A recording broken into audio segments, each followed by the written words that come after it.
গাজা যুদ্ধবিরতি পুরোপুরি ভেস্তে যাওয়ার শঙ্কা তৈরি হয়েছে। রাতভর উপত্যকাটিতে ক্ষেপণাস্ত্র হামলা চালিয়েছে ইসরায়েল। এতে অন্তত 91 ফিলিস্তিনির মৃত্যু হয়েছে, যাদের মধ্যে আছে 24 শিশুও। নেতানিয়াহু প্রশাসন দাবি করেছে ইসরায়েলি সেনাদের উপর হামলা হয়েছে, আর বন্দির মরদেহ ফেরত দেয়া নিয়ে যুদ্ধবিরতি চুক্তির লঙ্ঘন করেছে হামাস, তাই এই হামলা। এদিকে ডোনাল্ড ট্রাম্প দাবি করেছেন যুদ্ধবিরতি এখনও বহাল আছে। বলেন, আক্রান্ত হলে পাল্টা আক্রমণ করার অধিকার আছে ইসরায়েলের।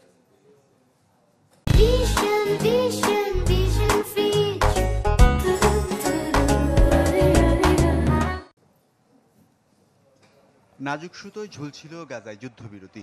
যুক্তরাষ্ট্র সমর্থিত চুক্তি হওয়ার 18 দিনের মাথায় তা এবার পুরোপুরি ভেস্তে যাওয়ার দশা। ফিলিস্তিনি জঙ্গিরা ইসরায়েলি সেনাদের উপর হামলা করেছে, একই সাথে জিম্মির মরদেহ ফেরত দেয়া নিয়ে হামাস টালবাহানা করছে। এমন অভিযোগ তুলে মঙ্গলবার রাত থেকে গাজা সিটি সহ উপত্যকা জুড়ে শুরু হয় ব্যাপক বিমান হামলা।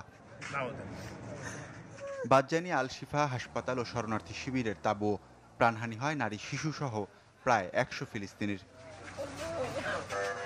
যুদ্ধবিরতির পর যে ফিলিস্তিনিরা ভাবছিলেন এবার বুঝি ঘুরে দাঁড়ানো যাবে, ফিরবে জীবনে স্বস্তি, সে আশায় গুড়েবালি করে উপত্যকাটি ভিজে ওঠে রক্তে। ধ্বনিত হয় আহাজারি আর্তনাদ।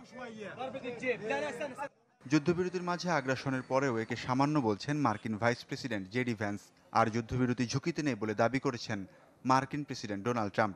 বলছেন ইসরায়েলের আত্মরক্ষার অধিকার আছে।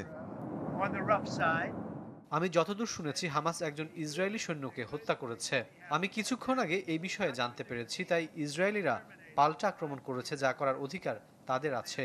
তবে যুদ্ধবিরতিতে কোনো প্রভাব পড়বে না, এতে হামাসকে তার আচরণ ঠিক করতে হবে। যুদ্ধবিরতির 18 দিনে 50 জনের বেশি ফিলিস্তিনিকে হত্যা করেছে আইডিএফ। এদিকে অধিকৃত পশ্চিম তীরেও অভিযান জোরদার করা হয়েছে। আজুন আর আক্তাবা অঞ্চল থেকে গ্রেপ্তার করা হয়েছে বেশ কয়েকজন ফিলিস্তিনিকে। দেশের শরণার্থী শিবির থেকে তুলে নিয়ে যাওয়া হয়েছে অন্তত 50 ফিলিস্তিনিকে, যাদের বেশিরভাগই মুক্তি পেয়েছিল ইসরায়েলি কারাগার থেকে। ওয়ালিউল্লাহ ফারুক, চ্যানেল 24।